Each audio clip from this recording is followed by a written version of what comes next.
ಹೋಗ್ತಾರೆ, ನೀವ್ಯಾಕ್ರಿ ನಿರ್ದೇಶಕರಿಂದ ಹೋಗ್ತಿದ್ರಿ ಅಂತ ಅನೇಕರು ಕೂಡ ನನ್ನನ್ನು ಪ್ರಶ್ನೆ ಮಾಡಿದ್ದು. ಆದರೆ ನನ್ನ ಮನಸ್ಸಿನಲ್ಲಿ ಇದ್ದಿತ್ತು, ಯಾಕೆಂತಂದರೆ ಅವಳು ಮುತ್ತಿನ ಹಾರ ಸಿನಿಮಾ 10 ಬಾರಿ ನೋಡಿದ್ರು. ನನಗೆ ಇವತ್ತು ಕಾಡುತ್ತೆ. ಅದೊಂದು ಚಿಕ್ಕ ವಿಚಾರ ಹೇಳ್ತೀನಿ. ನಮ್ಮ ಮನೆ ಹತ್ರ ಒಂದು ಸೈಟ್ ಇದೆ, ಇಂದಿರಾ 80 ಫೀಟ್ ರೋಡಲ್ಲಿ. ಅದು ಇವತ್ತು ಮಾರಿದ್ರೆ 14 ಕೋಟಿಗೆ ಹೋಗುತ್ತೆ. ಮುತ್ತಿನ ಹಾರ ರಿಲೀಸ್ ಮಾಡೋದು ದುಡ್ಡಿಲ್ಲದೆ 10 ಲಕ್ಷಕ್ಕೆ ಮಾರಿದ್ರು. ನಮ್ಮ ಮನೆಗೆ ಬಂದ್ಬಿಟ್ಟು, ಈ ಸೈಟ್ ನಂದು ಕಡೆಯ ಮುತ್ತಿನ ಹಾರದಿಂದ ಕಳ್ಕೊಂಡ್ಬಿಟ್ರೆ. ತಮಿಳಿನಲ್ಲಿ ಅಮರಾನಂದ ಸಿನಿಮಾ ಬಂತು. ಆ ಸಿನಿಮಾದ ಸನ್ನಿವೇಶಗಳನ್ನ ನೋಡಿದ್ರೆ 25 ವರ್ಷಗಳ ಹಿಂದೆನೇ ಮುತ್ತಿನ ಹಾರದಲ್ಲಿ ಸೇಮ್ ಸೀಕ್ವೆನ್ಸು, ಅದೇ ಶಾರ್ಟ್ ಡಿವೈಡ್ ಮಾಡಿದ್ದಾರೆ. ಅದೇ ಥರದಲ್ಲಿ ಸೀಕ್ವೆನ್ಸ್ಗಳಿದೆ, ಸಂಭಾಷಣೆಗಳಿದೆ. 25 ವರ್ಷದ ಹಿಂದೆನೇ ಮಾಡಿ ಜಾಗ ಮಾಡಿಕೊಂಡಂಥವ್ರು. ಆದರೂ ನಾನು ತುಂಬ ಜನ ಇಂಡಸ್ಟ್ರಿಯಲ್ಲಿ ಇಬ್ಬರನ್ನ ಜಾಸ್ತಿ ಪ್ರೀತಿಸಿದ್ರು. ರಾಜೇಂದ್ರ ಸಿಂಗ್ ಬಾಬು ಒಂದು ರವಿಚಂದ್ರನ್. ಅವ್ರಿಬ್ಬರು ಕೈಲಿ ರಾತ್ರಿಯಿಂದ 2 ಕೋಟಿ ದುಡ್ಡು ಕೊಟ್ಬಿಟ್ರೆ ಸೈಟ್ ತೊಗೊಳಲ್ಲ. ಬೆಳಗ್ಗೆ ಎಲ್ಲರೂ ಫೋನ್ ಮಾಡೋಕ್ಕೆ ಸ್ಟಾರ್ಟ್ ಮಾಡ್ಬಿಡ್ತಾರೆ, ಬೆಳಗ್ಗೆ ಸಿನಿಮಾ ಸ್ಟಾರ್ಟ್ ಮಾಡೋದ್ರಪ್ಪ ದುಡ್ಡು ಬಂದ್ಬಿಟ್ಟಿದೆ ಅಂತ. ಆ ಥರದ್ರು. ಹಾಗಾಗಿ ತನ್ನ ಉಸಿರು, ಊಟ, ಪರಿಸರ ಎಲ್ಲವೂ ಸಿನಿಮಾ ಆಗಿರಬೇಕು ಅಂತ ಯೋಚನೆ ಮಾಡೋದು. ನಮ್ಮ ಪಿ ಶೇಷಾದ್ರಿ ಅವರು 60 ತುಂಬಿತು ಅಂತ ಒಂದು ಕಾರ್ಯಕ್ರಮ ಮಾಡಿದ್ವಿ. ಆ ಕಾರ್ಯಕ್ರಮದಲ್ಲಿ ಮಾತಾಡ್ತಾ, ಯಾರೋ ಒಂದು ಸಮಿತಿ ಮಾಡ್ಕೊಂಡು ಈ ಥರದ ಕಾರ್ಯಕ್ರಮ ಮಾಡಬಾರ್ದು. ವಾಣಿಜ್ಯ ಮಂಡಳಿ ಅಂತ ತಕ್ಷಣ ನೀವೇನೋ ಒಂದು ಟೈಟ್ಲ್ ಕೊಡೋದು, ಅವ್ರಿಗೇನೋ ಒಂದು ಪೋಸ್ಟ್ ಡಿಸೈನ್ ಮಾಡಿಕೊಟ್ಬಿಡೋದು ಅಥವಾ ಸೆನ್ಸಾರ್ ಒಂದು ಕ್ಲಿಯರೆನ್ಸ್ ಲೆಟರ್ ಕೊಡೋದು ಅಷ್ಟೇ ಆಗಬಾರ್ದು. ಈ ಥರ ಸಾಧಕರನ್ನು ಗುರುತಿಸುವ ಕೆಲಸ ವಾಣಿಜ್ಯ ಮಂಡಳಿಯಿಂದ ಆಗಬೇಕು ಅಂತಕ್ಕಂಥ ಮಾತನ್ನ ಅವತ್ತು ಲಿಂಗೇವರು ಮತ್ತು ನಮ್ಮ ಪಿ ಶೇಷಾದ್ರಿ, ಗಿರೀಶ್ ಕಾಸರವಳ್ಳಿ ಅವರೆಲ್ಲರೂ ಪ್ರಸ್ತಾಪ ಮಾಡಿದ್ರು.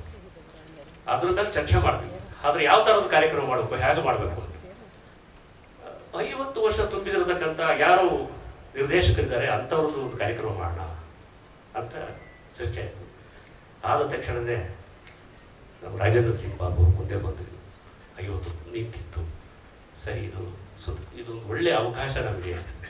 ಅವರ ಇವ್ರ ಬಗ್ಗೆ ಆಲ್ರೆಡಿ ತುಂಬ ಜನ ಹೇಳಿದ್ದಾರೆ, ಹೇಳ್ತಾನೆ ಇರ್ತಾರೆ. ಯಾಕೆಂದರೆ ಯಾವುದೇ ನಿರ್ದೇಶಕ ಒಂದು ಜಾನರಿನ ಸಿನಿಮಾ ಅಷ್ಟೇ ಮಾಡ್ತಾನೆ, ಎಲ್ಲ ಜಾನರಿನ ಸಿನಿಮಾ ಮಾಡೋಕ್ಕಾಗಲ್ಲ. ಯಾವುದೇ ಅವನು ಜಾನರ್ನ ಆಯ್ಕೆ ಮಾಡಿರ್ತಾನೆ, ಅದೇ ಜಾನರ್ನಲ್ಲಿ ಬೇರೆ ಕಥೆಗಳನ್ನು ಕೂಡ ತುರುಕ್ತಾನೆ ಹೊರತು ಸಂಪೂರ್ಣವಾಗಿ ಆ ಜಾನರ್ನಲ್ಲಿ ಅವರು ಹೋಗಕ್ಕಾಗಲ್ಲ. ಆದರೆ SVR ಅವರು ಎಲ್ಲೋ ಅಂತ ಮಾಡ್ತಾರೆ, ಬಂಧನ ಮಾಡ್ತಾರೆ, ನಾಗರಹೊಳೆ ಅಂತ ಸಿನಿಮಾ ಮಾಡ್ತಾರೆ, ಹೂವು ಹಣ್ಣು ಅಂತ ಸಿನಿಮಾ ಮಾಡ್ತಾರೆ, ಗಂಡು ಬೇರುಣ್ಣ ಅಂತ ಸಿನಿಮಾ ಮಾಡ್ತಾರೆ, ಬಂಧನ ಅಂತ ಸಿನಿಮಾ ಮಾಡ್ತಾರೆ. ಹೀಗೆ ಅದೆಲ್ಲವೂ ಮೀರಿ ಅಂದ್ಮೇಲೆ ಎಲ್ಲೋ ನನಗೆ ಇನ್ನೊಂದು ಬೇರೆ ಜಾನರ್ ನಾನು ಸಿನಿಮಾ ಮಾಡಿ ಸಕ್ಸಸ್ ಆಗಬಹುದು. ಕುರಿಗಳು ಸಹ ಸಿನಿಮಾ ಮಾಡ್ತಾರೆ. ಎಲ್ಲ ಜಾನರಿನ ಸಿನಿಮಾ ಮಾಡಿ ಗೆದ್ದು ತೋರಿಸಿದವರು, ನನ್ನ ಕೈಯಲ್ಲಿ ಗೆಲ್ಲಕ್ಕಾಗುತ್ತೆ, ಎಲ್ಲ ಸಿನಿಮಾನು ನಾನು ಮಾಡಕ್ ಸಾಧ್ಯ ಆಗುತ್ತೆ ಅಂತ ತೋರಿಸ್ಕೊಟ್ಟ ಇಂಡಿಯಾದಲ್ಲಿ ಏಕೈಕ ವ್ಯಕ್ತಿ. ಈ ತರದ ಕಾರ್ಯಕ್ರಮ ಕೂಡ 50 ವರ್ಷ ತುಂಬಿರ್ತಕ್ಕಂಥ ಒಬ್ಬ ನಿರ್ದೇಶಕ ಈಗಲೂ ಚಾಲ್ತಿಗಿದ್ದಾರೆ ಅಂದ್ರೆ ಅದು SV ರಾಜೇಂದ್ರ ಸಿಂಗ್ ಬಾಬು. ಸೊ ಇದು ಈ ದೇಶದಲ್ಲೇ ಆಗುತ್ತಿರ್ತಕ್ಕಂಥ ಮೊದಲ ಸಂಭ್ರಮ. ನಾವು ಮಾತಾಡ್ತಾ ಎಲ್ಲೋ ಒಂದು ದಿವಸಕ್ಕೆ ಕಾರ್ಯಕ್ರಮ ಮುಗಿಬಾರ್ದು, ಮಧ್ಯಾಹ್ನ ಸೇರ್ಬಿಟ್ಟು ಎಲ್ಲರೂ ಇಂಡಸ್ಟ್ರಿ ಸೇರ್ಬಿಡೋದು, ಒಂದು ಪೇಟ ಹಾಕ್ಬಿಟ್ಟು ಆಗೋಯ್ತು ಕಾರ್ಯಕ್ರಮ, 50 ವರ್ಷ ಸಂಭ್ರಮ ಮಾಡಿದ್ವಿ ಅನ್ನೋ ರೀತಿ ಆಗಬಾರ್ದು. ಅದೇನೋ ಒಂದು ಬೇರೆ ಥರದೇ ಒಂದು ನಮ್ಮ ವಿವೇಕಪುತ್ರ ಶ್ರೀನಿವಾಸ ಹೇಳಿದ್ರು, ರೀ ಇದೊಂದು ಹಬ್ಬ ಆಗ್ಬೇಕ್ರಿ, ಇದು ಹಬ್ಬದ ವಾತಾವರಣ ಸೃಷ್ಟಿ ಆಗಬೇಕು. ಅದನ್ನ ಹೇಗೆ ಮಾಡೋದು ಅಂತ ಮಾತಾಡ್ತಾ ಸ್ವಾಗತ ಸಮಿತಿ ಎಲ್ಲ ಸದಸ್ಯರು ಕೂಡ ಇದಕ್ಕೆ ಸ್ಪಂದಿಸಿದ್ರು. ಮೊದಲು ನನಗೆ ಅವರೆಲ್ಲರೂ ಕೂಡ ಆಭಾರಿಯಾಗಿದ್ದೇನೆ. ಇದು ಒಂದು ಸಂಭ್ರಮ ಆಗಬೇಕು. 3 ದಿವಸ ಅಂತ ಅಂದ್ಕೊಂಡ್ವಿ, 5 ದಿವಸ ಆಯ್ತು. ರಾಜ್ಯ ಪ್ರಶಸ್ತಿ ಮತ್ತು ರಾಷ್ಟ್ರ ಪ್ರಶಸ್ತಿ ಪಡೆದಿರ್ತಕ್ಕಂಥ ಸಿನಿಮಾಗಳನ್ನ ನಾವಿಲ್ಲಿ ಶೋ ಮಾಡಬೇಕು ಅಂತ ಆಯ್ತು. ಆಮೇಲೆ ಆ ಸಿನಿಮಾದಲ್ಲಿ ಯಾರೆಲ್ಲ ಕಲಾವಿದರು ಬದುಕಿದ್ದಾರೆ, ಅದರ ಕಲೆಗಾರರ ಮಕ್ಕಳು ಅಥವಾ ಇತರ ಎಲ್ಲರೂ ಸಂಬಂಧಪಟ್ಟವರೆಲ್ಲರೂ ಕೂಡ ಆ ಪ್ರದರ್ಶನಕ್ಕೆ ಕರಿಬೇಕು ಅಂತೇಳಿ ಒಂದು ತೀರ್ಮಾನ ಆಯಿತು. ಅದರಿಂದ ಎಲ್ಲರೂ ಕೂಡ ಶ್ರಮ ಇತ್ತು. ಇವತ್ತು ನಿಮ್ಮ ಮುಂದೆ ಇವು ಕಾರ್ಯಕ್ರಮ ಆರಂಭ ಆಗಿದೆ. ಇನ್ನು ಮುಂದೆ ಪ್ರತಿ ವರ್ಷ ನಮ್ಮ ವಾಣಿಜ್ಯ ಮಂಡಳಿ ಈ ಥರ 50 ವರ್ಷ ತುಂಬಿರತಕ್ಕಂಥ ಎಲ್ಲ ನಿರ್ದೇಶಕರ ಒಂದು ಹಬ್ಬವನ್ನು ನಾವು ಮಾಡಲು ಸಿದ್ಧವಾಗಿದ್ದೀವಿ. ಇನ್ನೊಂದು ವಿಚಾರ ಇಲ್ಲಿ ನಾನು ಹೇಳಲೇಬೇಕು. ಮೊದಲ ಮೀಟಿಂಗ್ನಲ್ಲೇ ಈ ಕಾರ್ಯಕ್ರಮ ಈ ರೂಪರೇಷೆಗಳನ್ನ ರೂಪಿಸ್ಬೇಕಾದ್ರೆ ದರಾರ ಅಂತ ಒಂದು ಧ್ವನಿ ಎತ್ತಿಡ್ತು. ನಾನು ಒಂದು ಚಿನ್ನದ ಪದಕವನ್ನು ಅವರಿಗೆ ನೀಡ್ತೇನೆ 5ನೇ ಹೆಸರಿನಲ್ಲಿ ಅಂತೇಳಿ ಹಂಸಲೇಖರು ಅನೌನ್ಸ್ ಮಾಡೋದು. ಇನ್ನು ಮೇಲೆ ಅದು ಇನ್ನೂ ಹೇಳಿದ್ರು, ಈ ಕಾರ್ಯಕ್ರಮ ಈ ವರ್ಷಕ್ಕೆ ನಿಲ್ಲಿಸಬೇಡ, ಪ್ರತಿ ವರ್ಷ ಮಾಡು, ಪ್ರತಿ ವರ್ಷನೂ ಒಂದು ಚಿನ್ನದ ಪದಕವನ್ನು ಅವರಿಗೆ ನಾನು ನೀಡ್ತೇನೆ, ಇದು ಒಳ್ಳೆ ಕೆಲಸ ಆಗಲಿ. ರಾಕ್ಲೈನ್ ವೆಂಕಟೇಶ್ ಅವ್ರನ್ನ ಮೀಟ್ ಮಾಡಿದ್ವಿ. ಅವ್ರು ಬಾಚಿ ತಪ್ಕೊಂಡ್ಬಿಟ್ರು, ನಮಗೆ ಓಡ್ಲಿಲ್ವಲ್ಲ ಎಂಥದ್ದೊಂದು ಕಲ್ಪನೆ, ಎಂಥ ಕಾರ್ಯಕ್ರಮ ಮಾಡ್ತಿದ್ಯಾ ನೀನು, ಇಂಥ ಕಾರ್ಯಕ್ರಮ ಮಾಡ್ತಿರೋ ನಿರಂತರವಾಗಿ ನಾನು ನಿನ್ನ ಜೊತೆ ಇರ್ತೀನಿ. ನಮಸ್ಕಾರ ಅಣ್ಣ, ದಯವಿಟ್ಟು ನಿಮ್ಮ ಸಹಕಾರ ಹೀಗೆ ಇರಲಿ. ಇನ್ಮೇಲೆ ಪ್ರತಿ ವರ್ಷ ಈ ಥರದ ಕಾರ್ಯಕ್ರಮಗಳನ್ನ ಮಾಡೋಣ, ಎಲ್ಲ ಸಾಧಕರನ್ನ ನೆನೆಸುವ ಕೆಲಸ ಆಗಲಿ. ಅವರ ಸಾಧನೆ ಜನಕ್ಕೆ ಗರಡಿ ತಲುಪಿರುತ್ತೆ. ಮತ್ತೆ ನೆನಪಿಸುವ ಕೆಲಸ ಆಗಬೇಕು ಅಂತ ಹೇಳಿ ನಾವೆಲ್ಲರೂ ಸೇರಿ ಒಟ್ಟಾಗಿ ಕೆಲಸ ಮಾಡೋಣ. ನಮಸ್ಕಾರ. ಶಿವಮೊಗ್ಗದಲ್ಲಿ ಸಿನಿಮಾ ಪರಿಚಯ ಆಗಿದ್ದು ನನಗೆ. ಅವಾಗ ಅಲ್ಲಿ 2 ಥಿಯೇಟ್ರ್ ಇದ್ದಿದ್ದು, ಮಲ್ಲಿಕಾರ್ಜುನ HPC ಅಂದ್ಬಿಟ್ಟು. ಫಸ್ಟ್ ಸಿನಿಮಾ ನಾನು ಅವ್ರದ್ದು ಅಲ್ಪ ಸ್ವಲ್ಪ ನೆನಪಿದೆ, ಬಟ್ 5 ವರ್ಷ ನನಗೆ ಅವಾಗ ನಾಗರಹೊಳೆ 1977, 9 ವರ್ಷ ಅಂತ ನೋಡಿದಾಗ ಫಸ್ಟ್ ಟೈಮ್ ಸಿನಿಮಾದ ಪರಿಚಯ. ಅದಕ್ಕೊಬ್ಬ ನಿರ್ದೇಶಕ ಅಂತ ಇರ್ತಾರೆ, ಸಿನಿಮಾ ತೆಗೆಯೋದು ಈ ರೀತಿ ಅಂತ ಗೊತ್ತಾಗಿದ್ದು ನನಗೆ ಅಂಬರೀಷ್ ಮಾವನಿಂದ. ಯಾಕಂದ್ರೆ ಅವಾಗ ಮನೆಗೆ ಬರ್ತಾ ಇದ್ರು ಶಿವಮೊಗ್ಗದಲ್ಲಿ. ಅಂತ ಅನ್ನೋ ಒಂದು cinema sir, Babu sir, I don't know, but ಒಂದು ಸಿನಿಮಾದಲ್ಲಿ ಈ ಥರ ಒಂದು ಕಮರ್ಷಿಯಲ್ ಎಲಿಮೆಂಟ್ನ ಮಕ್ಕಳಲ್ಲಿ ಫಸ್ಟ್ ಹುಟ್ಟಿಸಿದ್ದು ಅವಾಗ ನಾವು ಮಕ್ಕಳಲ್ಲಿ ಕೇಳ್ತಾ ಇದ್ದೀನಿ, ನೀವೇ ಸರ್. ಅಂಬರೀಷ್ ಮಾವ ತುಂಬ ಮನೆಗೆ ಬರ್ತಾ ಇದ್ರು, ಬಟ್ ಅವ್ರನ್ನ ಇಷ್ಟಪಡೋಕೆ ಸ್ಟಾರ್ಟ್ ಮಾಡಿದ್ದು ನೀವು ಸಿನಿಮಾ ಆದ್ಮೇಲೆ ಸರ್. ಅಂತ ಆದ್ಮೇಲೆ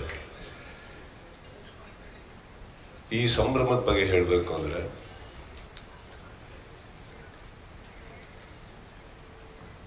ಎಲ್ಲದನ್ನು ಬಹಳ ಸುಲಭವಾಗಿ ಮರೆಯುವಂತ ಒಂದು ಕಾಲ ಇದು. 2 ಸಿನಿಮಾ ಆಗ್ತಿದ್ದಂಗೆ 200 ಸಿನಿಮಾ ಮಾಡಿರುವಂತ ವ್ಯಕ್ತಿಗಳನ್ನ ಮರೆಯುವಂತ ಕಾಲ ಇದು. ಒಂದು ಕಾರ್ ತಗೊಂತಿದ್ದ ಹಾಗೇನೆ ಕಾರ್ ನಿಮಗೆ ಬರೋ ಹಾಗೆ ಮಾಡಿದಂತ ಚಿತ್ರರಂಗನ ಮರೆಯುವಂತ ಕಾಲ ಇದು. ಅಂಥದ್ರಲ್ಲಿ ಈ ವೇದಿಕೆ ಮೇಲೆ ಕೂತ್ಕೊಳ್ಳೋದಕ್ಕೆ ಬಹಳ ಹೆಮ್ಮೆ ಆಗುತ್ತೆ ನನಗೆ. ಬಿಕಾಸ್ ಇಲ್ಲಿ ಕೂತಿರೋರು, ಎದುರುಗಡೆ ಕೂತಿರೋರು ಯಾರು ಕಮ್ಮಿ ಸಾಧಕರಲ್ಲ.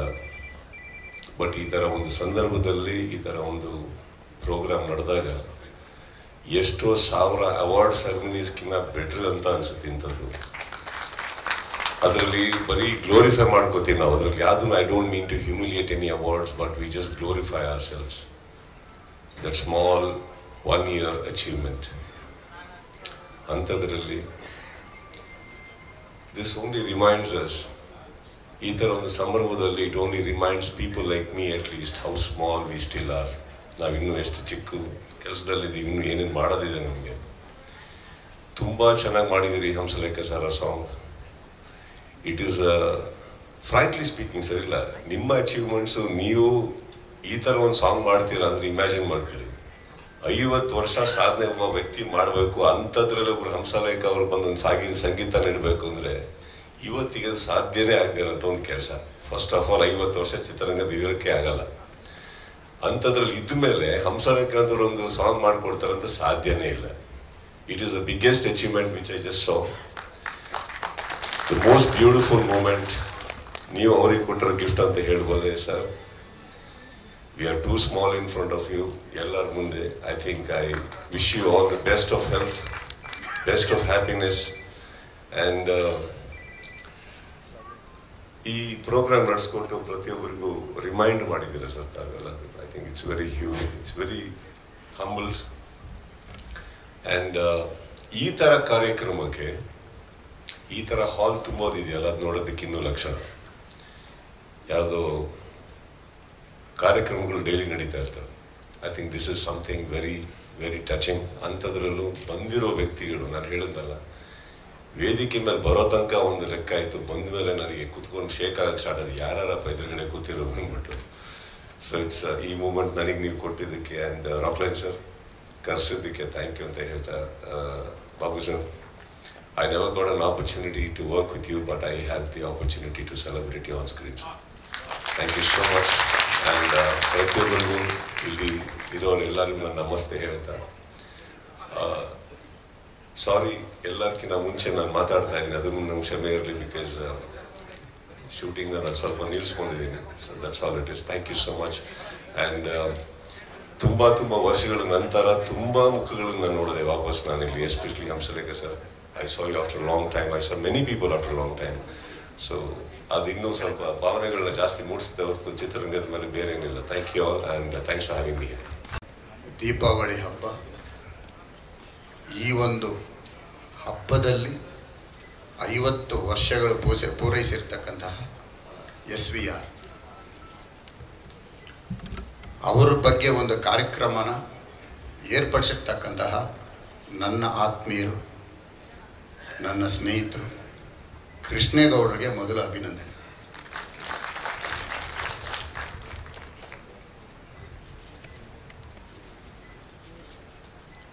ಇಲ್ಲಿ ಏನು ಮಾತನಾಡಬೇಕಂದ್ರೂ ಮೊದಲನೇದಾಗಿ ರಾಜೇಂದ್ರ ಸಿಂಗ್ ಬಾಬು ಅವರ ಸಾಧನೆ ಬಗ್ಗೆ ಮಾತಾಡ. ಬಹುಶಃ 17-18ನೇ ವಯಸ್ಸಲ್ಲಿ ಅಂಥ ಅನ್ನೋ ಒಂದು ಸಿನಿಮಾ ಅದು ಬಿಡುಗಡೆ ಆಗಿದ್ದು ಸಂಪಿಗೆ ಥಿಯೇಟರ್ನಲ್ಲಿ. ಆವಾಗ ನಾನು ಹೈಸ್ಕೂಲ್. ಅಂಥ ಫಿಲಮ್ಮು ತೆಗೆದು ಬಿಡ್ತಾರಂತೆ, ಬ್ಯಾನ್ ಮಾಡಿಬಿಡ್ತಾರಂತೆ, ಇನ್ನು 2 ದಿನ ಅಂತೆ, ಇನ್ನಿರಲ್ವಂತೆ, ಇದುವರೆಗೂ ಅಂಥ ಸಿನಿಮಾ ಬಂದಿಲ್ವಂತೆ. ಹಂಗಂತ ಮಾತುಗಳು ಬಂದಾಗ ಬಹುಶಃ ನಮ್ಮ ಹೈಸ್ಕೂಲು ವಿದ್ಯಾರ್ಥಿಗಳವತ್ತು ಹೆಚ್ಚು ಆವತ್ತು ಸಂಪಿಗೆ ಥಿಯೇಟರ್ನಲ್ಲಿ ಇದ್ದಂಥದ್ದೇ ಎಲ್ಲ ಹುಡುಗರೇ ಜಾಸ್ತಿ. ಸಿನಿಮಾ ನೋಡಿದಾಗ ಪೂರ್ತಿ ತಿಳುವಳಿಕೆನೂ ಇಲ್ಲ, ಅದ್ರ ಬಗ್ಗೆ ಮಾತನಾಡೋಕ್ಕೂ ಗೊತ್ತಿಲ್ಲ. ಆದರೆ ಸಿನಿಮಾ ಚೆನ್ನಾಗಿದೆ, ಉಗುರು ಕೇಳ್ತಾರೆ, ಬರೀ ಇದೇ ಆವತ್ತಿನ ದಿನ ನಮಗೆ. ಅದಕ್ಕೆ ಮುಂಚಿತವಾಗಿ ಯಾವುದೂ ಸಿನಿಮಾಗಳಲ್ಲಿ ಇರಲಿಲ್ಲ. 50 ವರ್ಷದಿಂದ ರಾಜೇಂದ್ರ ಸಿಂಗ್ ಬಾಬು ಅವರು ಮಾಡಿದಂಥ ಸಿನಿಮಾ ಆಮೇಲೆ ಉಗುರು ಕೀಳೋದು ಎಲ್ಲ ಸಿನಿಮಾಗಳಲ್ಲೂ ಇದೆ. ಆ ಉಗುರು ಕೀಳೋ ಸಿನಿಮಾ ಇನ್ನೂ ಮರ್ತಿಲ್ಲ. ಅದನ್ನು ಸೃಷ್ಟಿಕರ್ತರು ರಾಜೇಂದ್ರ ಸಿಂಗ್ ಬಾಬು. ಅಣ್ಣನೂ ನಗ್ತವ್ರೆ. ಅದಾದಮೇಲೆ ಕಾವೇರಿ ಥಿಯೇಟರ್ನಲ್ಲಿ ಮೆಕ್ಯಾನಸ್ ಗೋಲ್ಡ್ ನೋಡಿದ್ವಿ ನಾವು. ಬಹಳ ಇಷ್ಟ. ಅದೇನೋ ಕುದುರೆಗಳಲ್ಲಿ ಹೋಗ್ತಾರೆ, ನಿಧಿ ಎತ್ಕೊಂಡ್ಬರ್ತಾರೆ. ಅಂಥ ಒಂದು ಸಿನಿಮಾ ಮತ್ತೆ ಗಂಡಬೇರುಂಡ. ಅಂಥ ಸಿನಿಮಾಗಳು ಕೊಟ್ಟು ಅದಾದಮೇಲೆ ಮುತ್ತಿನ ಹಾರ, ಬಂಧನ, ಮರೆಯಕ್ಕಾಗದೇ ಇರೋಂಥ ಸಿನಿಮಾಗಳು ಕೊಟ್ಟಂತಹ ಕನ್ನಡ ಚಿತ್ರರಂಗಕ್ಕೆ ನಾವಿಡೀ ಚಿತ್ರರಂಗ ಎಷ್ಟು ಧನ್ಯವಾದಗಳು ಹೇಳಿದ್ರು ರಾಜೇಂದ್ರ ಸಿಂಗ್ ಬಾಬು ಅವರು ಅದು ಕಡಿಮೆ ಅನ್ಸುತ್ತೆ ನನಗೆ.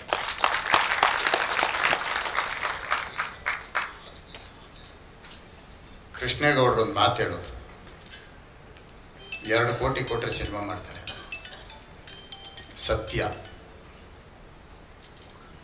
ಸತ್ಯನ ನೋಡಿರೋರು, ಸತ್ಯನ ಹೇಳೋದಕ್ಕೆ ಯಾರಾದರೂ ಒಬ್ರು ಇರ್ಬೇಕಲ್ಲ. ಬಹುಶಃ 2003 ಅಥವಾ 2002 ನಾನು ಉಪೇಂದ್ರ ಅವರು ರಾಜೇಂದ್ರ ಸಿಂಗ್ ಬಾಬು ಅವ್ರನ್ನ ಭೇಟಿ ಮಾಡಿದ್ವಿ. ಇಬ್ಬರು ಜೊತೆಯಲ್ಲಿ ಭೇಟಿ ಮಾಡಿದ್ವಿ. ನಮ್ಮ ರಕ್ತ ಕಣ್ಣೀರು ಸಿನಿಮಾ ನೀವು ಮಾಡಿ ಅಂತ. ಮಾಡ್ತೇನೆ ಅಂತ ಒಪ್ಕೊಂಡಿದ್ದು ಆಯಿತು. ಅದಾದ ನಂತರ ಕೆಲವು ಕಾರಣಾಂತರಗಳಿಂದ ಅವರು ಒತ್ತಡದಲ್ಲಿ ಸಿನಿಮಾ ಮಾಡೋದಕ್ಕೆ ಕಷ್ಟ ಆಯಿತು ಅವ್ರ ಜೊತೆಯಲ್ಲಿ. ಆಗ ಅವರಿಗೆ ನಾನು ರೆಮಂಡ್ರೇಷನ್ ಮಾತಾಡಿದ್ದೆ. ಇವತ್ತು ಸತ್ಯ ಹೇಳ್ತಾ ಇದ್ದೀನಿ. ಏರ್ಪೋರ್ಟ್ ರಸ್ತೆನಲ್ಲಿ 1 ಎಕರೆ 6 ಲಕ್ಷ, 2 ಎಕರೆ ಜಾಗ ಇದೆ. ರೆಮಂಡ್ರೇಷನ್ ತಗೋಬೇಡಿ, ಈ ಲ್ಯಾಂಡ್ ತಗೊಳ್ಳಿ, ಸಿನಿಮಾ ಮಾಡ್ಕೊಳ್ಳಿ ಅಂತ ಕೇಳಿದ್ದು ಬಾಬು ಅವ್ರು ಮರ್ತಿದಾರಲ್ಲೂ ನನಗೆ ಗೊತ್ತಿಲ್ಲ. ಆವತ್ತು ಅವ್ರು ಒಪ್ಕೊಂಡಿದ್ದಿದ್ರೆ ಸಿನಿಮಾ ಮಾಡಲಿ ಬಿಡಲಿ. ಇವತ್ತು ಅದರ ಮೌಲ್ಯ ನಾನು ಹೇಳಿದ್ರು ನೀವು ಸುಳ್ಳು ಅನ್ಬೋದು.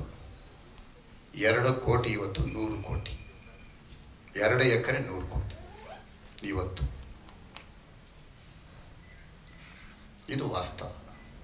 ಹುಟ್ಟುಹಬ್ಬವನ್ನು ಇವತ್ತು ನಿನ್ನೆ 75 ತುಂಬಿತು.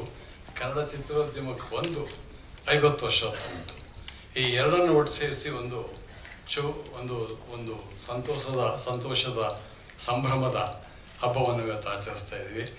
ಅಂತಹ ಸಂಭ್ರಮದ ಆಚರಣೆಯನ್ನು ನಿಜ ಮಾಡಿದ ನಮ್ಮ ಕನ್ನಡ ಚಲನಚಿತ್ರ ವಾಣಿಜ್ಯ ಮಂಡಳಿಯ ಕೃಷ್ಣೇಗೌಡರನ್ನು ಮೊದಲನೇದಾಗಿ ಅಭಿನಂದಿಸಬೇಕು. ಯಾಕೆಂದರೆ ಸಾಮಾನ್ಯವಾಗಿ ನಾವು ಹುಟ್ಟುಹಬ್ಬ ಅಂತ ಹೇಳಿದಾಗ ಒಂದು ಕೇಕ್ ಕಟ್ ಮಾಡಿಯೋ ಒಂದು ಪಾಯಸ ಮಾಡಿಯೋ ಅದನ್ನು ಸಂಭ್ರಮಿಸ್ತಾ ಇರ್ತೇವೆ. 50 ವರ್ಷದ ಸಂಭ್ರಮ ಅಂದ ತಕ್ಷಣ ಒಂದು ಪುತ್ಥಳಿಯನ್ನು ಕೊಟ್ಟು ಸಂಭ್ರಮಿಸ್ತಾ ಇರ್ತೇವೆ. ಆದರೆ ಕೃಷ್ಣೇಗೌಡರು ಒಂದು ಹೊಸ ರೀತಿಯಲ್ಲಿ ಒಂದು ಯೋಜನೆ ಹಾಕ್ಕೊಂಡಿದ್ದರು. ಅದೇ ಈ 106 ಕಣ್ಣು ಪುಸ್ತಕ. ಈ ಪುಸ್ತಕದ ಹಿರಿಮೆ ಏನಾಗುತ್ತೆ ಅಂತಂದರೆ, ಯಾಕಂದ್ರೆ ನನಗೆ ಸ್ವಲ್ಪ ಪುಸ್ತಕದ ಬಗ್ಗೆ ಮಾತಾಡಿದ್ರು, ಅದಕ್ಕಾಗಿ ನಾನು ಅದ್ರ ಬಗ್ಗೆನೇ ಹೆಚ್ಚು ಕಾನ್ಸಂಟ್ರೇಟ್ ಮಾಡ್ತೇನೆ. ಪುಸ್ತಕವನ್ನು ಪ್ರಕಟಿಸುವ ಮೂಲಕ ನಾವು ವ್ಯಕ್ತಿಯನ್ನು ಸುಮ್ಮನೆ ಆರಾಧಿಸ್ತಾ ಇರೋದಿಲ್ಲ, ಆ ವ್ಯಕ್ತಿಯ ನಿಜವಾದ ಸ್ವರೂಪ ಏನು, ಸತ್ವ ಏನು, ಅವರು ಕನ್ನಡ ಸಂಸ್ಕೃತಿಗೆ ಕನ್ನಡ ಚಿತ್ರೋದ್ಯಮಿಗೆ ಕೊಡ್ತಿರುವ ಕಾಣಿಕೆ ಏನು, ಅದರ ಪುನರಾವಲೋಕನ ಮಾಡ್ತಾ ಇಡೀ ಅವರ ಆ ಚಿತ್ರಗಳನ್ನು ನಮ್ಮ ಇವತ್ತಿಗೆ ನಂಟನ್ನು ಬೆಳೆಸ್ತಾ ಇರ್ತೀವಿ ಅಂತ ಒಂದು ದೊಡ್ಡ ಕಾರ್ಯವನ್ನು ಕೃಷ್ಣೇಗೌಡರು ಈ ಪುಸ್ತಕ ಪ್ರಕಟಿಸೋದ್ರ ಮೂಲಕ ಮಾಡಿದ್ದಾರೆ. ಹಾಗಾಗಿ ಗಿರೀಶ್ ಕಾಸರವಳ್ಳಿ ಸರ್ ಅವ್ರು ಹೇಳಿದಾಗೆ, ಸರ್ ನೀವು ನಿರ್ದೇಶನ ಮಾಡ್ತೀರಾ, ನೀವು ಸಿನಿಮಾ ಕೊಡ್ತೀರಾ, ಆದರೆ ನಾವು ಪ್ರೇಕ್ಷಕರು ಸರ್. ನೀವು ಕೊಡ್ತಿರೋಂಥ ಸಿನಿಮಾವನ್ನು ನೋಡಿ ನಮ್ಮ ಜೀವನದಲ್ಲಿ ಪ್ರೇರೇಪಣೆ ಪಡ್ಕೊಳ್ಳೋಂಥ, ನೀವು ಯಾವ ರೀತಿ ಸಮಾಜದಲ್ಲಿ ಶಕ್ತಿ ತುಂಬ್ತೀರಾ ಅಂತ ನಿಮಗೆ ಗೊತ್ತಿರೋಲ್ಲ ಸರ್. ನಿಮ್ದು ಒಂದೊಂದು ಚಿಂತನೆಯೂ ಕ್ರಾಂತಿ ಮೂಡಿಸುತ್ತೆ ಸರ್. ಅಷ್ಟು ಅದ್ಭುತ ಶಕ್ತಿ ಇದೆ ಸರ್. ಒಬ್ಬ ಸಾಧಾರಣ ವ್ಯಕ್ತಿನೂ ಏನ್ ಬೇಕಾದ್ರೆ ಕನಸನ್ನು ಕಂಡು ಸಾಧಿಸ್ಲಿಕ್ಕೆ ಸಾಧ್ಯವಿದೆ ಅನ್ನೋದಕ್ಕೆ ನಿಮ್ಮ ಸಿನಿಮಾವೇ ಒಂದು ದೊಡ್ಡ ಶಕ್ತಿ. ಆ ರೀತಿ ನಮ್ಮ ಮುನ್ರತ್ನವರು ಒಂದು ಪ್ರಾಡಕ್ಟ್ ಸರ್.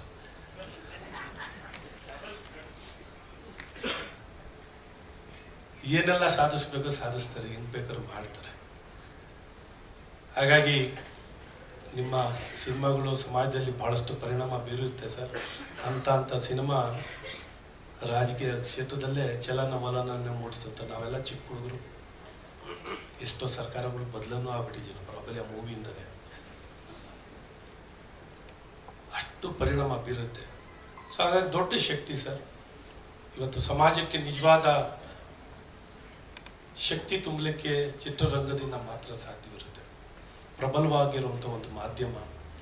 ಹಾಗಾಗಿ ನಿಮ್ಮ ಅಪಾರ ಕೊಡುಗೆಗೆ ನನ್ನೆಷ್ಟು ಗೌರವ ಸೂಚಿಸಿದ್ರು ಕಮ್ಮಿನೇ ಸರ್. ಇವತ್ತು 50ರ ಈ ಸಂಭ್ರಮ ಎಲ್ಲ ದಿಗ್ಗಜರು ಬಂದಿದ್ದಾರೆ, ವೇದಿಕೆ ಮುಂಭಾಗದಲ್ಲಿದ್ದಾರೆ. ಇವತ್ತು ನಿಮ್ಮ ಜೊತೆಯಲ್ಲಿ ಈ ಕಾರ್ಯಕ್ರಮದಲ್ಲಿ ಭಾಗಿಯಾಗೋದೇ ನಮ್ಮ ಸೌಭಾಗ್ಯ. ಇವತ್ತೇನು ಒಂದು ಸಂಭ್ರಮವಾಗಿ 3 ದಿನ 4 ದಿನ ಕಾಲ ತಾವು ಕೊಟ್ಟಂಥ ಸಿನಿಮಾಗಳನ್ನೆಲ್ಲ ಏನು ಮೂಡಿ ಬರ್ತಿದೆ, ನಿಜಕ್ಕೂ ಅದ್ಭುತ ಕೊಡುಗೆ ನಿಮ್ಮ ಇಡೀ ವಂಶವೇ. ಯಾಕೆಂದರೆ ನಾವು ಮಹಾತ್ಮ ಫಿಲಿಮ್ಸ್ ನಿಮ್ಮ ಕೊಡುಗೆಗಳಿಗೆ ಏನೆಲ್ಲ ಕಳ್ಕೊಂಡ್ರು ಜನಕ್ಕೆ ಮಾತ್ರ ಕೊಡ್ತಾ ಬಂದಿದ್ದೀರಾ ಸರ್. ತಮ್ಮ ತಂದೆಯವರು ಶಂಕರ್ ಸಿಂಗ್ ಅವರಾಗಲಿ, ಪ್ರತಿಮಾದೇವಿ ಸಿಂಗ್ ಅವರಾಗಲಿ, ಇಡೀ ಮನೆತನ ಅದ್ಭುತ ಕೊಡುಗೆ ಕೊಟ್ಟಿದ್ದೀರಾ ಸರ್. ನೀವೆಲ್ಲ ಕೊಟ್ಟಿದ್ದೀರಾ, ಆದರೆ ನಿಮಗೂ ಸಿಗಬೇಕು ಅನ್ನೋಂಥದ್ದು ನಮ್ಮೆಲ್ಲರ ಇಚ್ಛೆ. ಹಾಗಾಗಿ ಕುಮಾರಣ್ಣನವರಿದ್ದಾರೆ, ಕುಮಾರಣ್ಣನವರ ಒಂದು ನೇತೃತ್ವದಲ್ಲಿ ಇನ್ನೂ ಹೆಚ್ಚಿನ ಅವರ ಕೊಡುಗೆಗೆ ಸರ್, ಅವ್ರ ಮನೆತನಕ್ಕೆ ಕೊಟ್ಟಂಥ ಕೊಡುಗೆಗೆ ನಿಮ್ಮ ನಾಯಕತ್ವದಲ್ಲಿ ಅವ್ರಿಗಿನ್ನ ಹೆಚ್ಚಿನ ಮಾನ್ಯತೆ. ಯಾಕೆಂದರೆ ಈ ಸಂಭ್ರಮ ಇಡೀ ಸಮಾಜದಲ್ಲಿ ಒಂದು ಒಳ್ಳೆಯ ಸಂದೇಶ ಕೊಡುವಂಥದ್ದಾಗಬೇಕು. ಇಂಥ ಸಿನಿಮಾ ಜಗತ್ತು ನಮ್ಮ ನಾಡಿಗೆ ಶಕ್ತಿನ ತುಂಬಿದಂಥ ಇಂಥ ಮನೆತನ ಮತ್ತು ಇಂಥ ವ್ಯಕ್ತಿಗೆ ಗೌರವ ಸಿಗುವಂಥದ್ದಾಗಬೇಕು. ಮತ್ತು ಇನ್ನೂ ಈ ವೇದಿಕೆಯಲ್ಲಿ ನಾನು ಹೇಳೋದು ತಪ್ಪಾಗುತ್ತೆ, ಆದರೆ ಸರ್ಕಾರದಿಂದಲೂ ಇನ್ನೂ ಅವ್ರಿಗೇನು ಆಗಬೇಕಾಗಿದೆಯೋ ರಾಜ್ಯ ಸರ್ಕಾರದಿಂದಲೂ ಆಗಬೇಕು, ಕೇಂದ್ರದಿಂದಲೂ ಆಗಬೇಕು. ತಮ್ಮ ನೇತೃತ್ವದಲ್ಲಿ ಕೇಂದ್ರದಿಂದ ಆಗಲಿ ರಾಜ್ಯ ಸರ್ಕಾರದಿಂದಲೂ ಇವರೆಲ್ಲ ಕೊಟ್ಟಿದ್ದಾರೆ, ಸರ್ಕಾರ ಇವ್ರಿಗೂ ಕೊಡುವಂಥದ್ದು ಆಗಬೇಕು. ಸೊ ಅವ್ರೇನು ಕೇಳಲ್ಲ, ಅದು ನಾನು ಕೇಳಕ್ಕೆ ಹೋಗಲ್ಲ ಸರ್. ನೀವು ಅದಕ್ಕೆ ಕುಮಾರಣ್ಣನವ್ರಿಗೆ ಆ ರೋಲು ನಾವು ಕೊಟ್ಟಿದ್ದೀವಿ. ಕುಮಾರಣ್ಣನವ್ರು ಹೇಳೋ ಮಾತು ನಾನು ಹೇಳಬಾರ್ದು, ಭಾಳ ಚಿಕ್ಕವ್ ನಾನು.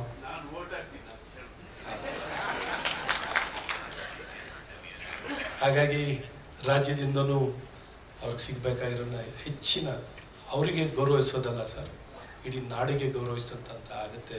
ರಾಜೇಂದ್ರ ಸಿಂಗ್ ಬಾಬು ಅವರಿಗೆ ಗೌರವಿಸೋದು ನಮ್ಮ ನಾಡಿಗೆ ಗೌರವಿಸಿದಂತ ಆಗುತ್ತೆ ಅಂತ ಹೇಳಿ ಹೆಚ್ಚಿನ ನಾವು ಸಮಯ ತಗೊಳ್ಳೋಣ. ಸಾಕಷ್ಟು ಹಿರಿಯರ ಮಾತನ್ನು ಕೇಳಿದ್ದೀರ, ತಮಗೆಲ್ಲ ಒಳ್ಳೆಯದಾಗಲಿ. ಭಾಳಷ್ಟು ಅಭಿಮಾನದಿಂದ ತಾವೆಲ್ಲ ಇಲ್ಲಿ ಬಂದು ಈ ಕಾರ್ಯಕ್ರಮದಲ್ಲಿ ಭಾಗಿಗಳಾಗಿದ್ದೀರಾ. ಕನ್ನಡ ಚಿತ್ರರಂಗಕ್ಕೆ ಅತ್ಯಂತ ದೊಡ್ಡ ಮಟ್ಟದ ಕೊಡುಗೆ ಕೊಟ್ಟಿರ್ತಕ್ಕಂಥ ಒಂದು ಕುಟುಂಬ. ಅವರ 50 ವರ್ಷಗಳ ಚಿತ್ರರಂಗದ ಒಂದು ಸಾಧನೆ, ಆ ಸಾಧನೆಗೆ ಗೌರವವನ್ನು ಸಲ್ಲಿಸ್ತಕ್ಕಂಥ ನಿಟ್ಟಿನಲ್ಲಿ ಕರ್ನಾಟಕ ವಾಣಿಜ್ಯ ಮಂಡಳಿಯಿಂದ ನಮ್ಮ ಕೃಷ್ಣೇಗೌಡರ ನೇತೃತ್ವದಲ್ಲಿ ಗೌರವ ಸಲ್ಲಿಸ್ತಕ್ಕಂಥ ಈ ಒಂದು ಕಾರ್ಯಕ್ರಮದಲ್ಲಿ ವೇದಿಕೆ ಮೇಲೆ ಉಪಸ್ಥಿತಿರ್ತಕ್ಕಂಥ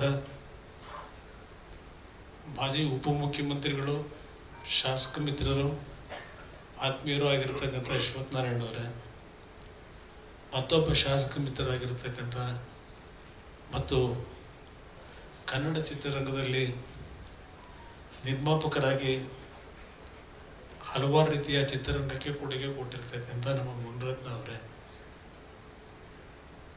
ರಾಷ್ಟ್ರ ಪ್ರಶಸ್ತಿ ವಿಜೇತರು, ಪದ್ಮಶ್ರೀಯ ಪಡೆದಿರ್ತಕ್ಕಂಥ ನಮ್ಮ ಕನ್ನಡ ಚಿತ್ರರಂಗದ ಮತ್ತೊಬ್ಬ ಹಿರಿಯರು ಗಿರೀಶ್ ಕಾಸರಳ್ಳಿ ಅವರು, ಬಸವಕುಮಾರ್ ಪಾಟೀಲ್ ಅವರು, ನಮ್ಮ ಬ್ರಹ್ಮಾಂಡ ಗುರೂಜಿಯವರು, ಇವರೆಲ್ಲರೂ ಈ ಕಾರ್ಯಕ್ರಮದಲ್ಲಿ ವೇದಿಕೆ ಮೇಲಿದ್ದಾರೆ. ವೇದಿಕೆ ಮುಂಭಾಗದಲ್ಲಿ ಚಿತ್ರರಂಗಕ್ಕೆ ಹಲವಾರು ರೀತಿಯ ಕೊಡುಗೆ ಕೊಟ್ಟಿರ್ತಕ್ಕಂಥ ದಿಗ್ಗಜರುಗಳು, ಕಲಾವಿದರು. ನಮ್ಮ ಹಂಸಲೇಖ ಅವರು ಬಹುಶಃ ಕನ್ನಡ ಚಿತ್ರರಂಗದ ಒಬ್ಬ ಅತ್ಯಂತ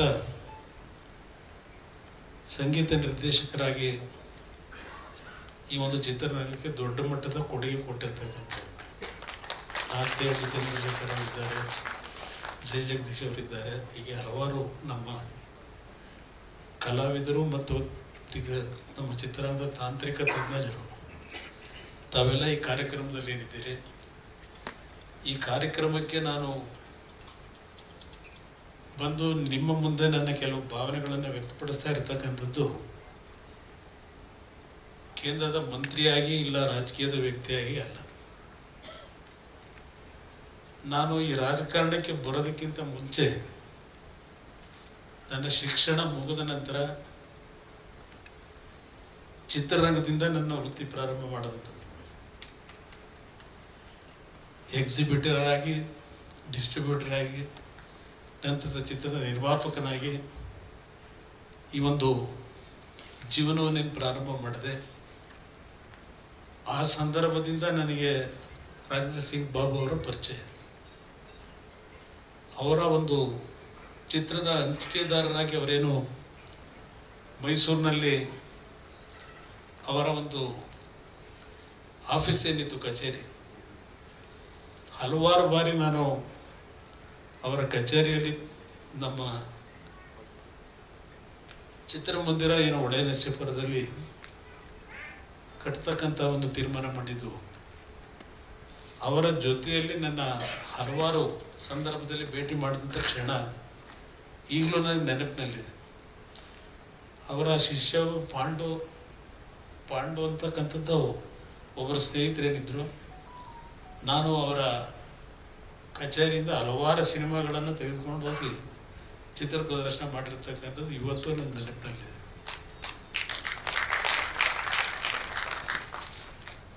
ಅವರ ಹಲವಾರು ಚಿತ್ರಗಳ ಬಗ್ಗೆ ಈಗಾಗಲೇ ಮುನಿರತ್ನ ಅವರು, ಗಿರೀಶ್ ಕಾಸರಳ್ಳಿ ಅವರು ಪ್ರಸ್ತಾಪನೆ ಮಾಡಿದ್ದಾರೆ. ದೊಡ್ಡ ದೊಡ್ಡ ಚಿತ್ರಗಳನ್ನು ತೆಗಿತಕ್ಕಂಥದ್ರಲ್ಲಿ ಅವರ ಕೊಡುಗೆ ಅಪಾರ ಇದೆ. ಅವರ ಸಂಸ್ಥೆ ಮುತ್ತಿನ ಹಾರ ಬಗ್ಗೆ ಹೇಳ್ತಾ ಇದ್ರು. ಬಹುಶಃ ರಾಕ್ಲೈ ವೆಂಕಟೇಶ್ವರ ಹಿಮಪಾತ ಅಂತಕ್ಕಂಥದ್ದು ಒಂದು ಸಿನಿಮಾ ಮಾಡಿದ್ರು. ಹಲವಾರು ಚಿತ್ರಗಳ ಬಗ್ಗೆ ನಾನೀಗ ಮತ್ತೆ ನಿಮಗೆ ರಿಪೀಟ್ ಮಾಡಿ ಸಮಯ ವ್ಯರ್ಥ ಮಾಡ್ಲಿಕ್ಕೆ ಹೋಗೋದಿಲ್ಲ. ಆದರೆ ನಮ್ಮ ಕನ್ನಡ ಚಿತ್ರರಂಗದಲ್ಲಿ ಯಾವುದು ದಿವಂಗತ ಪುಟ್ಟಣ್ಣ ಕಣಗಲ್ ಇರ್ಬೋದು, ಸಿದ್ಧಲಿಂಗಯ್ಯನವ್ರು ಇರ್ಬೋದು, ಅವರ ಸಾಲಿನಲ್ಲಿ ಸೇರ್ತಕ್ಕಂಥವ್ರು ನಮ್ಮ ರಾಜೇಂದ್ರ ಸಿಂಗ್ ಬಾಬು ಅವರು. ಹಿಂದೆ ಸಿನಿಮಾ ತಯಾರು ಮಾಡ್ತಕ್ಕಂಥದ್ದು ಬಹಳ ಕಷ್ಟದ ದಿನಗಳು. ಈಗಲೂ ಕಷ್ಟ ಇದೆ. ಯಾರೋ ಒಬ್ಬರೋ ಇಬ್ಬರು ಸಿನಿಮಾವನ್ನು ನಿರ್ಮಾಣ ಮಾಡಿ ಯಶಸ್ಸನ್ನು ಕಾಣ್ಬೋದು.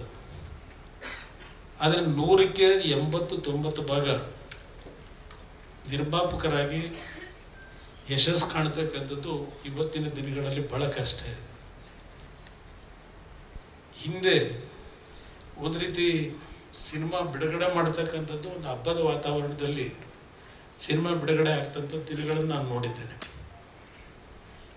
ಇವತ್ತು ವಾರದಲ್ಲಿ 7-8 ಸಿನಿಮಾಗಳಿಗೂ ಒಂದೊಂದು ಬಾರಿ ಕನ್ನಡದಲ್ಲಿ ಇವತ್ತು ನಿರ್ಮಾಣ ಆಗಿ ರಿಲೀಸ್ ಮಾಡ್ತಾರೆ. ಆದರೆ ಅದರ ಮೌಲ್ಯಗಳು ಯಾವ ರೀತಿ ಇದೆ, ಬಂದಂಥ ನಿರ್ಮಾಪಕರು ಎಷ್ಟರ ಮಟ್ಟಿಗೆ ಚಿತ್ರರಂಗದಲ್ಲಿ ಉಳಿಯತಕ್ಕಂಥದ್ದಕ್ಕೆ ಅವಕಾಶಗಳಿದೆ, ಇದೆಲ್ಲ ನೋಡಿದಾಗ ಹೊಸ ನಿರ್ಮಾಪಕರು ಬರ್ತಾರೆ ಮತ್ತು ಒಂದು ಸಿನಿಮಾಗೆ ಅವರು ನಿವೃತ್ತಿ ಹೊಂದತಕ್ಕಂಥ ದಿನಗಳು. ಆದರೆ ಅವತ್ತು ಲಾಭ ನಷ್ಟ ನೋಡದೆ ಚಿತ್ರಗಳನ್ನೇನು ಮಾಡ್ತಾಯಿದ್ರು. ಅವತ್ತು ನಾವು ಸಿನಿಮಾಗಳು ರಿಲೀಸ್ ಮಾಡ್ತಾ ಇದ್ದಿದ್ದು ಒಂದು 20-30 ಥಿಯೇಟ್ರ್ಗಳಲ್ಲಷ್ಟೇ, ಕೇಂದ್ರಗಳಲ್ಲಿ. ಇವತ್ತು ಈಗ ನಾವು 500-600 ಸ್ಕ್ರೀನ್ನಲ್ಲಿ ಚಿತ್ರ ಇವತ್ತು ಬಿಡುಗಡೆ ಆಗ್ತಕ್ಕಂಥದ್ದು ನೋಡ್ತಾ ಇದ್ವಿ. ಕೆಲವು ಒಳ್ಳೆಯ ಯಶಸ್ಸನ್ನು ಕಾಣ್ತಾ ಇದ್ದಾರೆ. ಇತ್ತೀಚೆಗೆ ನಮ್ಮ ರಿಷಬ್ ಶೆಟ್ಟರವರು ಮಾಡಿರ್ತಕ್ಕಂಥ ಕಾಂತಾರ ಸಿನಿಮಾ ನಮ್ಮ ಹೊಂಬಾಳೆ ಫಿಲಮ್ಸ್ನ ವತಿಯಿಂದ ಬಹುಶಃ ಅಶ್ವಥ್ ನಾರಾಯಣ ಅವ್ರದ್ದು ಅದರಲ್ಲಿ ಸ್ವಲ್ಪ ಪಾಲಿದೆ. ಇವತ್ತು ವಿಶ್ವದಲ್ಲೇ ಒಂದು ದಾಖಲೆಯ ಒಂದು ಸಿನಿಮಾ ಅಂತಕ್ಕಂಥದ್ದು ನಾವೇನು ಕಾಣ್ತಾ ಇದ್ದೇವೆ. ಕನ್ನಡ ಚಿತ್ರರಂಗ ಒಂದು ಕಡೆ ಈ ರೀತಿಯ ನಿರ್ಮಾಪಕರಿಂದ, ಈ ರೀತಿಯ ನಿರ್ದೇಶಕರು, ಚಿತ್ರನಟರಿಂದ ಒಂದು ಕಡೆ ದೊಡ್ಡ ಮಟ್ಟದಲ್ಲಿ ಯಶಸ್ಸನ್ನು ಕಾಣ್ತಾ ಇದ್ದಾರೆ. ಮತ್ತೊಂದು ಕಡೆ ಅಷ್ಟೇ ನಾವು ಅತ್ಯಂತ ಕ್ಲಿಷ್ಟಕರವಾದಂಥ ರೀತಿಯಲ್ಲಿ ಚಿತ್ರವನ್ನು ನಿರ್ಮಾಣ ಮಾಡಿ ಕಷ್ಟಕ್ಕೆ ಒಳಗಾಗ್ತಾ ಇರತಕ್ಕಂಥವರು ಇದ್ದಾರೆ. ಇವತ್ತು ನಮ್ಮ ಟಿ ವಿಗಳಿಗೆ ಹಾಕಿದ್ರು ಸಹ ಟಿ ವಿನಲ್ಲಿ ಈಗ ಡಬ್ಬಿಂಗ್ನ ಒಂದು ಕಂಟ್ರೋಲ್ ಏನಿಲ್ಲ. ಈಗ ಹಿಂದೆ ರಾಜ್ಕುಮಾರ್ ಅವರು ಇದ್ದಾಗ ಸ್ವಲ್ಪ ಭಯದಲ್ಲಿ ಯಾರನ್ನು ಡಬ್ಬಿಂಗ್ ಮಾಡ್ತಕ್ಕಂಥದ್ದು ಅದಕ್ಕೆಲ್ಲ ಅವಕಾಶಗಳಿರಲಿಲ್ಲ. ಅವತ್ತು ನಮ್ಮ ಚಿತ್ರರಂಗ ಆಗಲೂ ತುಂಬ ಕಷ್ಟದ ದಿನಗಳು. ಅವತ್ತಿನ ದಿನಗಳಲ್ಲಿ ಒಬ್ಬ ಹಿರಿಯ ರಾಜ್ಕುಮಾರ್ ಅವರಂಥ ನಟರೆ ಯಾವ ಒಂದು ಚಿತ್ರದಲ್ಲಿ ನಟನೆ ಮಾಡಲಿಕ್ಕೆ ಹಣ ತಗೊಳ್ತಾ ಇದ್ರು. ಇವತ್ತು ಯಾವ ರೀತಿ ಚಿತ್ರನಟರು ಒಂದು ಚಿತ್ರ ಯಶಸ್ಸು ಆಗ್ತಿದ್ದಾಗೆ ಅವರ ವ್ಯಾಲ್ಯೂ 5 ಕೋಟಿ 10 ಕೋಟಿ 100 ಕೋಟಿ ಹೋಗ್ತಕ್ಕಂಥ ದಿನಗಳು ಪ್ರಾರಂಭ ಆಗಿದೆ.